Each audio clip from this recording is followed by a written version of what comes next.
Shalom Bapak Ibu Saudara sekalian, selamat bergabung kembali dalam ibadah online GKI Banjarnegara.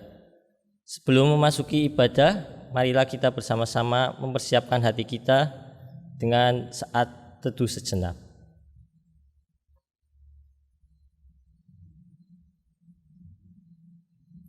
Amin. Marilah kita awali ibadah hari ini dengan pernyataan bahwa ya Tuhan, Engkau yang mengeluarkan aku dari kandungan. Engkau yang membuat aku aman pada dada ibuku. Tuhan yang menggandeng tanganku yang kecil dan menegakkan langkah-langkahku. Pujilah Dia, hai segenap anak cucu Abraham. Aku akan memasyurkan namanya kepada saudara-saudaraku. Anak-anak dan cucu akan beribadah kepadanya. Dan akan menceritakan tentang Tuhan kepada angkatan yang baru.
Saudaraku yang dikasihi Tuhan, marilah kita mengawali ibadah kita bersama dengan pengakuan bahwa persekutuan kasih dan iman ini berlangsung karena rahmat dan pimpinan Bapa, Putra, dan Roh Kudus ada bersama kita. Amin.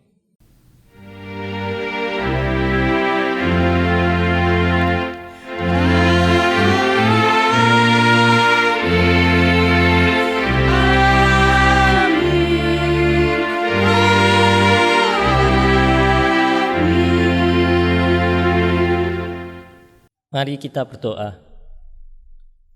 Tuhan Allah Bapa kami yang bertata di dalam kerajaan surga, terima kasih Tuhan buat kasih setiamu dan penyertaan-Mu atas kami semua ya Tuhan, sehingga pada kesempatan kali ini kami boleh diberi kesempatan untuk datang beribadah kepada-Mu ya Bapa. Itu semua adalah karena anugerah-Mu yang besar atas hidup kami.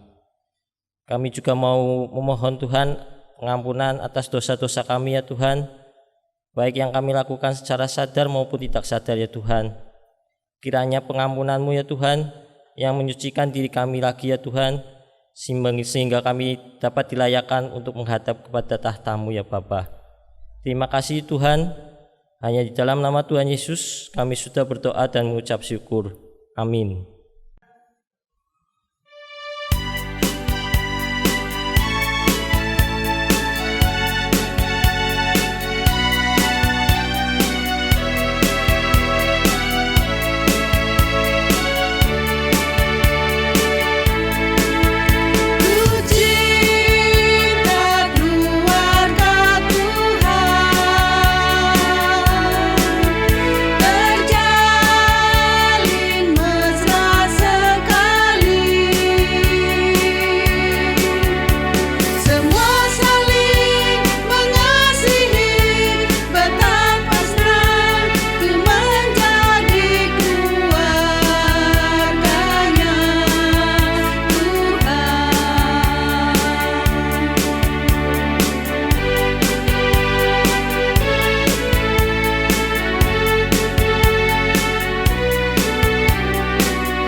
Saudara-saudara, marilah sebelum kita mendengarkan firman Tuhan, kita mau bersatu di dalam doa. Mari kita berdoa. Tuhan Allah kami yang baik, kami percaya sungguh Engkau Allah yang mengasihi setiap kami. Engkau Allah yang mau melihat kehidupan kami dan menuntun langkah setiap kami. Karena itu ya Tuhan, kami saat ini mau datang, duduk, mendengarkan, membaca, dan merenungkan firman-Mu. Kami memohon Roh Kudus untuk membukakan mata hati dan pikiran kami, sehingga kami sungguh-sungguh dapat memahami dan mengerti firman Tuhan, sehingga firman Tuhan dapat bertumbuh di dalam hati kami, menjadi kesegaran, menjadi penuntun, menjadi penyemangat untuk kami melangkah di tengah-tengah hidup kami, seturut dengan apa yang menjadi kehendak Tuhan. Terima kasih ya Bapa, di dalam nama Tuhan Yesus Kristus kami berdoa. Amin. Saudara-saudaraku yang dikasihi Tuhan, marilah saat ini kita membaca firman Tuhan dari Filipi 4 ayatnya yang pertama sampai yang ke-9.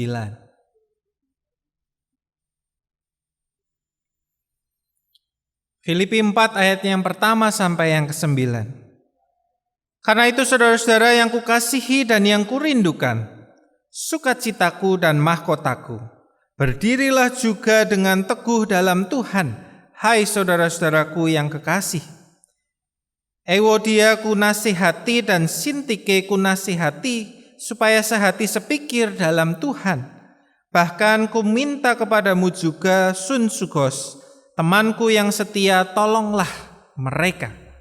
Karena mereka telah berjuang dengan aku dalam pekabaran Injil, bersama-sama dengan Clemens dan kawan-kawanku sekerja yang lain, yang nama-namanya tercantum dalam kitab kehidupan. Bersukacitalah senantiasa dalam Tuhan. Sekali lagi kukatakan bersukacitalah. Hendaklah kebaikan hatimu diketahui semua orang. Tuhan sudah dekat. Janganlah hendaknya kamu khawatir tentang apapun juga, tapi nyatakanlah dalam segala hal keinginanmu kepada Allah dalam doa dan permohonan dengan ucapan syukur. Damai sejahtera Allah yang melampaui segala akal akan memelihara hati dan pikiranmu dalam Kristus Yesus. Jadi akhirnya saudara-saudara, semua yang benar, semua yang mulia, semua yang adil, semua yang suci, semua yang manis, semua yang sedap didengar, semua yang disebut kebajikan dan patut dipuji, pikirkanlah semuanya itu. Dan apa yang telah kamu pelajari, dan apa yang telah kamu terima, dan apa yang telah kamu dengar, dan apa yang telah kamu lihat padaku, lakukanlah itu. Maka Allah sumber damai sejahtera akan menyertai kamu. Sedemikian jauh pembacaan firman Tuhan bagi kita. Yang berbahagia adalah setiap kita yang memelihara dan melakukan firman Tuhan di dalam hidupnya. Haleluya.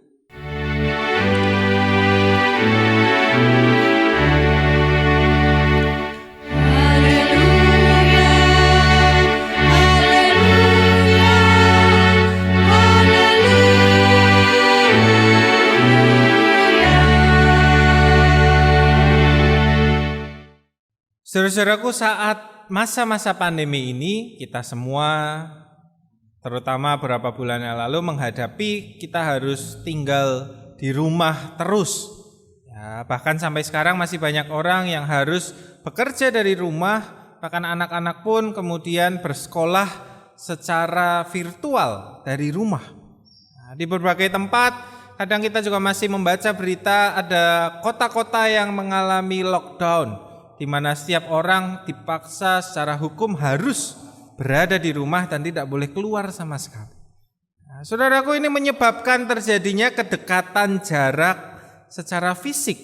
Ada intensitas perjumpaan antar anggota keluarga secara terus-menerus, bahkan mungkin selama 24 jam. Tentu ini bisa menjadi sesuatu hal yang positif, jadi suatu kesempatan untuk kita menjadi semakin akrab dengan keluarga kita, mengenal keluarga kita. Nah, tapi ternyata saudara-saudara, tidak selalu ini menjadi hal yang positif. Ada yang kemudian terjadi disebut sebagai sebuah pandemi bayangan, sebuah persoalan tersembunyi yang tidak terduga yang muncul sebagai akibat orang harus selalu tinggal di rumah, yaitu sebuah kasus kekerasan rumah tangga. Nah, di seluruh dunia saudara-saudara ada kenaikan kekerasan rumah tangga yang bervariasi dari 18% sampai 40%. Kenaikan yang begitu besar. Nah, kenapa ini bisa terjadi? Karena ada peningkatan perjumpaan, tetapi sekaligus juga ada tekanan-tekanan psikologis yang dirasakan karena pekerjaan yang mungkin hilang, kebutuhan finansial, keuangan yang memburuk, ada tugas lagi pendampingan anak, tugas yang harus menemani anak, ngajarin anak belajar sekolah, semua itu bisa meningkatkan stres. Dan di tengah-tengah stres itu seringkali tidak bisa dikelola dengan baik dan berujung kepada kekerasan-kekerasan. Kekerasan ini bisa dalam wujud kekerasan fisik maupun juga kekerasan verbal, sikap yang mengontrol, mengatur berlebihan, bahkan pemaksaan kehendak. Kekerasan di dalam rumah tangga bisa terjadi kepada pasangan maupun juga kepada anak-anak. Dan ini adalah sebuah hal yang begitu mengerikan, sebuah fenomena yang begitu mengerikan. Bahkan kemudian beberapa ahli menyebutnya sebagai terorisme intim. Nah, bukan terorisme dari luar, bukan kelompok dari luar yang mengadakan teror, tetapi terorisme intim, teror yang terjadi karena orang-orang yang intim atau yang dekat dengan kita. Saudaraku yang dikasihi Tuhan, fenomena ini mau menunjukkan bagaimana rumah seringkali tidak menjadi sebuah tempat yang aman. Rumah seringkali tidak menjadi seperti sebuah surga di mana kita bisa berlindung, berteduh dari kerasnya, beratnya dunia. Kadang rumah itulah menjadi tempat medan pertempuran yang menakutkan dan mengancam kehidupan. Kadang rumah itulah tempat di mana dunia yang keras itu terjadi. Saudara-saudaraku yang dikasihi Tuhan, mungkin di rumah Anda tidak terjadi demikian.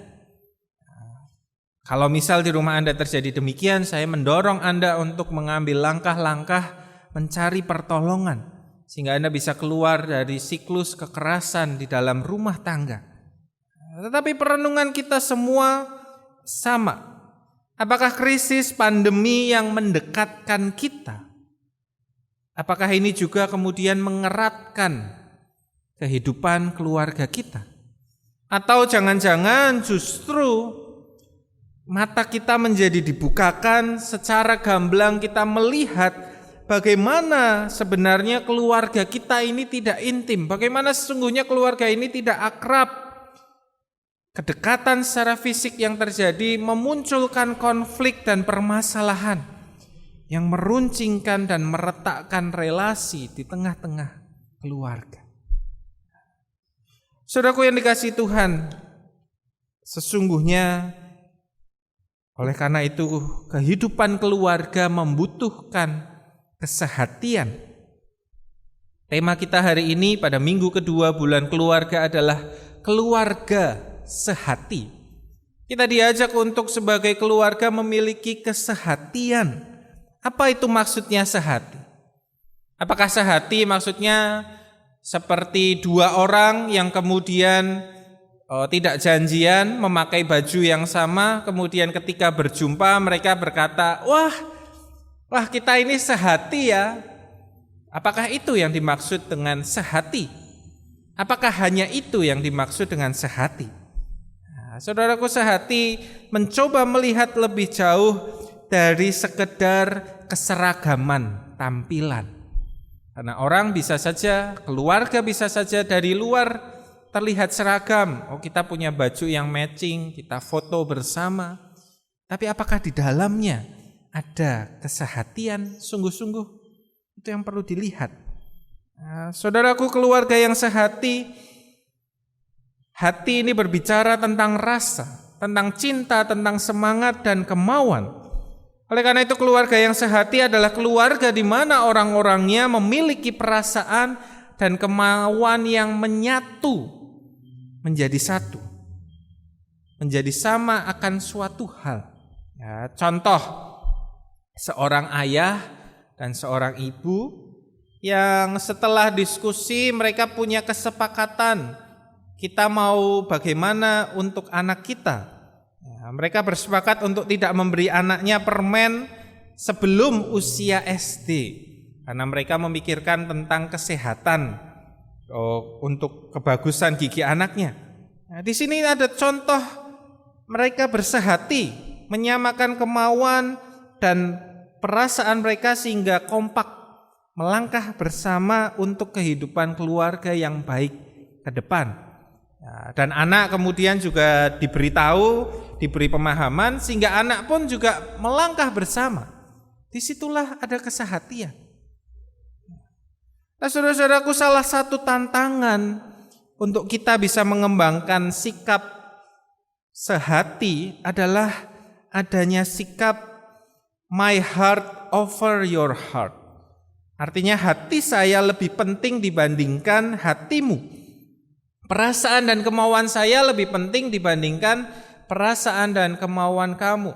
Apa yang saya cintai, apa yang membuat saya bersemangat lebih penting dibandingkan apa yang engkau cintai dan engkau semangati. Oleh karena itu kamu harus tunduk kepada saya. Kamu harus mengorbankan perasaan dan keinginanmu untuk saya. Bahkan lebih dari itu, saya tidak mau peduli. Saya tidak merasa perlu peduli atau mendengarkan seruan hatimu. Saudaraku, kadangkala di dalam keluarga mungkin tidak ada kebencian. Ya, tidak ada kebencian. Tetapi mungkin yang terjadi adalah ketidakpedulian dan tidak menghargai satu sama lain. Dan ini saudaraku mematikan semangat kesehatian di tengah-tengah keluarga. Ada sebuah kisah seorang suami yang ketika pulang dari bekerja kemudian dia berkeluh kesah kepada istrinya tentang tugasnya yang berat. Aduh, tugasku di kantor tadi berat begini begitu. Istri ini kemudian segera menghentikan pekerjaan rumah tangga yang sedang dilakukannya. Istri ini kemudian duduk, kemudian secara aktif dia mendengarkan kisah dari sang suami. Ya, dia menghibur, memberi nasihat, bahkan mendiskusikan solusi bersama suaminya. Saudaraku, ini adalah menunjukkan upaya menerima apa yang dirasakan suaminya, menjadikan apa yang menjadi concern atau perhatian suaminya juga menjadi perhatian dan kegelisahan dirinya. Sang istri di sini menunjukkan solidaritas dan empati dengan apa yang mengganggu dan menggelisahkan suaminya. Dan itulah adalah contoh kesehatian, di mana sesuatu yang terjadi dihadapi bersama dengan hati dan semangat yang menyatu. Inilah yang kemudian saudara-saudara menjadi harapan Rasul Paulus bagi jemaat Filipi. Nah, Rasul Paulus mengharapkan jemaat Filipi supaya menjadi satu keluarga besar, tapi juga di dalam keluarga-keluarga kecil masing-masing mereka memiliki kesehatian. Karena itulah kita membaca hari ini ada berbagai nasihat yang diutarakan Rasul Paulus di akhir dari suratnya kepada jemaat Filipi. Nah, saudaraku, satu bagian yang bagi saya menyentuh dan menarik untuk kita bicarakan adalah apa yang tertulis di dalam ayat yang ke-6. Janganlah hendaknya kamu khawatir tentang apapun juga, tetapi nyatakanlah dalam segala hal keinginanmu kepada Allah dalam doa dan permohonan dengan ucapan syukur. Ada dua alasan kenapa menurut saya ayat ini menjadi sesuatu yang menarik. Yang pertama, saudara-saudara, adalah melalui doa kita dapat mengekspresikan solidaritas kita. Mungkin kita bukan orang yang menghadapi persoalan tersebut secara langsung. Ya, kita ambil contoh suami istri yang tadi. Ya, suami itu yang punya persoalan dengan pekerjaannya. Istri dia tidak punya hubungan apa-apa dengan pekerjaan tersebut. Tetapi di dalam doa, ketika kita berdoa dan mendoakan, kita turut terlibat di dalam apa yang menjadi permasalahan orang tersebut. Kita turut terlibat di dalam apa yang menjadi kegelisahan keluarga kita, anggota keluarga kita. Kita hadir dan berbela rasa ketika melalui mulut dan ucapan kita membawa persoalan itu, persoalan saudara kita, keluarga kita bawa ke hadapan Tuhan. Disitulah kita menunjukkan kesehatian. Disitulah hati kita menyatu melalui doa. Karena itu doa menjadi suatu hal yang penting dan indah untuk kita lakukan bersama di tengah-tengah keluarga. Papa mau didoain apa? Mama mau doain apa? Anak-anak, apa yang kamu ingin didoakan? Itu adalah pertanyaan yang sederhana, tetapi menunjukkan semangat keseriusan untuk mau bersama-sama berbela rasa dan sehati. Yang kedua, saudara-saudara, dari ayat ini menurut saya menarik karena kita bisa melihat dari model komunikasi kita dengan Allah. Ternyata juga menjadi sebuah model yang baik untuk diterapkan di tengah-tengah kehidupan keluarga kita. Komunikasi, nyatakanlah segala hal. Komunikasi yang terbuka dan jujur apa adanya antar anggota keluarga. Dan keterbukaan adalah jalan menuju kesehatian. Tidak bisa kita menjadi sehati kalau kita masing-masing masih menyimpan sendiri dan tidak jujur dengan anggota keluarga yang lain. Tetapi kejujuran memerlukan kepercayaan. Kepercayaan apa? Kepercayaan bahwa saat saya mengungkapkan sesuatu, maka saya akan didengarkan. Kepercayaan bahwa saat saya mengungkapkan sesuatu, saya akan dimengerti dan diterima. Bukan berarti harus disetujui. Itu hal yang berbeda. Diterima bukan berarti harus setuju, tetapi diterima.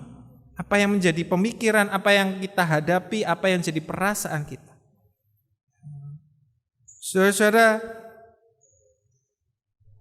komunikasi yang terbuka itulah menjadi proses dan cara yang baik yang perlu dilakukan setiap orang kalau kita mau keluarga kita menjadi sehati. Saudaraku, salah satu lawan kita untuk menghadirkan keterbukaan, kejujuran di tengah-tengah keluarga kita adalah yang kita sebut kekhawatiran dan ketakutan. Kekhawatiran dan ketakutan adalah hal lain lagi yang bisa mematikan kesehatian di tengah-tengah keluarga kita. Kita perlu sadari rasa takut memang perlu di dalam kehidupan. Rasa takut akan melindungi kita dari hal-hal yang membahayakan. Rasa takut akan mencegah kita melakukan hal-hal yang bodoh dan sembrono tanpa pemikiran panjang. Di jalan raya orang kalau tidak punya rasa takut dia akan selap-selip begitu aja tanpa mempertimbangkan dengan matang apakah cukup ruang ini untuk masuk tanpa menabrak. Tapi ketika orang punya rasa takut dia akan mencoba berpikir lebih melindungi dirinya. Ketakutan mendorong orang untuk memperhatikan dan melindungi dirinya. Permasalahannya adalah ketika ketakutan ini bukan ada dalam porsi dan kadar yang tepat, tetapi menguasai dan merajai di tengah-tengah kehidupan kita, bahkan di tengah-tengah kehidupan berkeluarga kita. Apa jadinya ketika kita takut kepada keluarga kita? Maka kita akan melindungi diri, menutup diri kita dari keluarga. Kita akan takut untuk misal melakukan pembicaraan atau percakapan yang berat, yang terbuka dan jujur kepada keluarga kita, karena kita misal takut ditolak atau takut ketika kita menyampaikan sesuatu kita tidak lagi dicintai. Seorang anak misal bisa saja tidak berani terbuka bercerita tentang kegiatannya atau tentang nilai ulangannya di sekolah atau tentang apa yang dia hadapi di dalam hidupnya karena dia takut akan ada penghakiman, kemarahan, dan dia tidak dimengerti. Ketakutan ini akan mematikan upaya kita untuk menjadi orang-orang yang sehati. Oleh karena itu saudara-saudaraku, kita perlu memperhatikan bagaimana kita supaya bisa menyingkirkan ketakutan dari tengah-tengah kehidupan keluarga kita. Paulus berkata bersukacitalah. Bahkan dikatakan dua kali ya, bersukacitalah, bersukacitalah. Bersukacita kok diperintah. Ya, sukacita kan reaksi kita terhadap situasi. Ya, bukan saudara-saudara ya, bersukacita adalah pilihan kita di dalam menghadapi masalah. Bersukacita adalah keputusan saya untuk tetap berpengharapan dan percaya pada kebaikan dan kasih Tuhan meskipun saya di tengah-tengah gelapnya badai. Meskipun saya berada di dalam dinginnya malam, sukacita akan menjadi api yang menghangatkan kita. Jika ketakutan melumpuhkan kita untuk mengasihi orang lain, untuk terbuka terhadap orang lain, maka sukacita akan membebaskan kita untuk mau terbuka, untuk mau mengasihi, bahkan untuk mau berkorban. Karena kita percaya di dalam segala sesuatunya ada Tuhan yang bekerja, ada Tuhan yang menopang kehidupan kita. Nah, sukacita kita tidak bergantung pada apa yang kita miliki sekarang atau apa yang kita terima dari orang lain. Sukacita kita yang sejati datang dari siapa yang menopang hidup kita, siapa yang kita miliki, yaitu Yesus Kristus. Karena itu saudara-saudara, sebagaimana yang diungkapkan Paulus, mari kita berdirilah dengan teguh di dalam Tuhan. Nah, Tuhan yang penuh cinta dan adalah Sang Cinta. Dan kalau kita mau berdiri teguh di dalam Dia, kalau kita mau setia mengandalkan Tuhan, maka di tengah-tengah kehidupan keluarga kita, setiap kita akan menerima hatinya Tuhan. Dan hati Tuhan memiliki daya kasih yang sanggup memenuhi kita dengan kerendahan hati, dengan sikap tidak mementingkan diri sendiri. Kalau kita berjuang sendiri, kita tidak bisa. Kalau kita berjuang sendiri, ego kita akan membuat kita tidak mau mempedulikan sesama keluarga kita. Sekalipun kita bilang, I love you, sekalipun kita bilang, aku mengasihimu. Yang dapat membuat kita melenyapkan egoisme kita dengan penuh adalah hati Tuhan. Hati Tuhan yang sanggup mengenyahkan ketakutan kita dan menggantinya dengan sukacita. Karena itu kesehatian keluarga perlu dimulai dengan kesehatian dengan Tuhan. Dengan memohon kepada Tuhan, Tuhan berikanlah hatimu sehingga aku bisa bersatu hati dengan keluargaku. Nah, percayalah saudara, setiap orang di dalam keluarga kita digerakkan oleh hati Kristus, maka akan ada banyak hal menakjubkan yang terjadi. Saat kita mengizinkan hati Kristus ada di tengah-tengah keluarga kita, memancarkan cinta kasih-Nya, maka itu akan mengikat keluarga kita dan membawa keluarga kita menjadi berkat. Kiranya Tuhan memberkati kita semua. Amin. Mari kita mengambil saat teduh sejenak.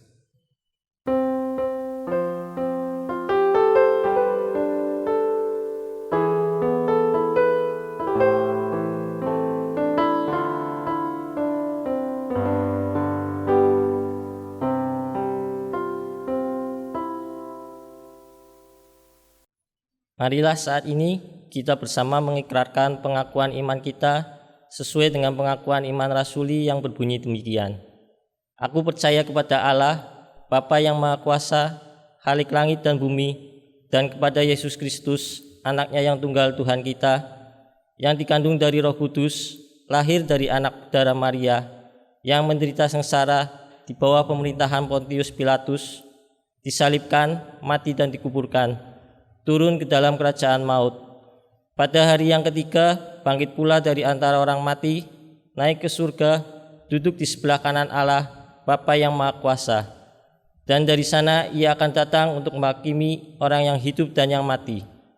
Aku percaya kepada Roh Kudus, gereja yang kudus dan am, persekutuan orang kudus, pengampunan dosa, kebangkitan orang mati, dan hidup yang kekal. Amin. Saudaraku, marilah kita mengambil waktu untuk menaikkan doa-doa syafaat kita. Kita menyatukan hati kita, kepedulian kita, dan kasih kita bagi setiap hal yang ada di sekeliling kita. Mari kita bersama berdoa. Tuhan Allah kami yang baik, terima kasih untuk firman yang Engkau nyatakan bagi setiap kami. Ajarilah kami hari demi hari, pimpinlah kami hari demi hari, agar kami bisa memiliki kesatuan hati di tengah-tengah keluarga kami. Kami mau menjadi pribadi-pribadi yang secara aktif menghadirkan kedamaian dan cinta kasih Tuhan di tengah-tengah keluarga kami. Kami tidak mau sekedar menjadi orang-orang yang duduk pasif dan meminta kasih, tetapi kami mau terlebih dahulu membagikan kasih Tuhan di tengah-tengah keluarga kami. Terima kasih ya Tuhan. Kami saat ini juga mau berdoa bagi penanganan pandemi COVID di tengah-tengah bangsa dan negara kami. Mari Tuhan, pimpinlah kami, tuntunlah para pemimpin kami sehingga membuat kebijakan dan keputusan-keputusan yang baik, sehingga pandemi COVID ini boleh ditanggulangi dengan baik dan kehidupan perekonomian, pemulihan kehidupan masyarakat boleh berlangsung dengan lancar. Kami mau berdoa secara khusus untuk demonstrasi dan kerusuhan yang terjadi akibat penerapan hukum yang baru, undang-undang yang baru. Tuhan, ada begitu banyak polemik yang menyelimuti kehadiran undang-undang yang baru ini. Tapi kami mau percaya Tuhan akan memimpin, Tuhan akan menyatakan kebenaran Tuhan bagi setiap kami. Tolonglah setiap kami, baik kami yang mendemonstrasi ataupun melakukan protes, biarlah kami melakukannya juga dengan cara-cara yang baik dan damai, sehingga tidak ada pihak-pihak yang mengalami kerugian, pihak-pihak yang tidak terkait yang turut harus menanggung kerugian akibat emosi atau kemarahan yang berlebihan. Terima kasih ya Tuhan, kami saat ini mau berdoa juga bagi jemaat yang ada di tempat ini, jemaat yang ada di rumah masing-masing. Tuhan berkati, Tuhan jagai di tengah-tengah persoalan pergumulan yang dihadapinya. Mungkin itu adalah soal penyakit secara fisik, mungkin itu adalah kondisi mental yang dalam kondisi stres atau tekanan-tekanan psikologis akibat kerumitan hidup. Mungkin apa yang menjadi persoalannya adalah persoalan finansial ataupun karir. Tuhan, di atas semuanya itu kami percaya Tuhan bertahta dan berkuasa. Kami percaya Tuhan memandang setiap kami dengan cinta kasih Tuhan. Karena itu kami percaya Tuhan tidak akan membiarkan kami melangkah sendirian. Tolonglah kami ya Tuhan, tunjukkanlah hikmat-Mu, dan pakailah kami juga saudara-saudara seiman yang lain untuk boleh menghibur, menguatkan dan mendukung saudara-saudara kami di tengah-tengah pergumulannya. Terima kasih ya Tuhan. Inilah doa-doa syafaat kami. Kami mau serahkan di dalam satu nama Tuhan Yesus Kristus yang telah mengajar kami berdoa.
Mari kita menyatakan ungkapan syukur dan pemberian diri kita melalui pengumpulan persembahan.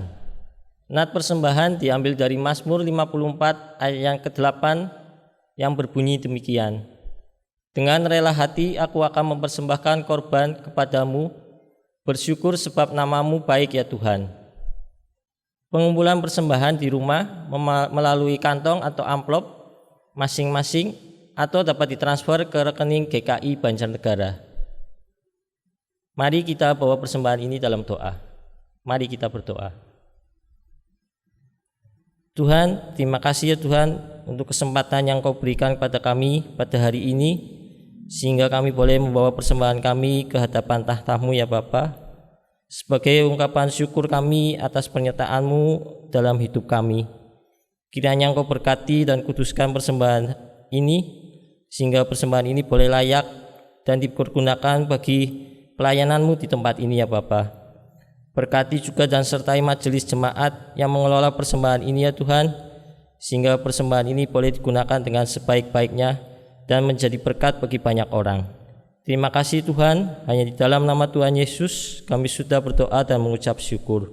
Amin.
Saudara-saudaraku, arahkanlah hatimu kepada Tuhan dan teruslah menjadi saksi kasih-Nya di dalam setiap langkah kehidupanmu. Kini terimalah berkat dari Tuhan. Tuhan Allah menaungi kita pada waktu siang dan melindungi kita pada waktu malam. Tuhan Allah memeluk kita dalam kasih dan karunia-Nya. Tuhan Allah mengenyangkan kita dengan kebaikan dan kemurahan-Nya. Amin.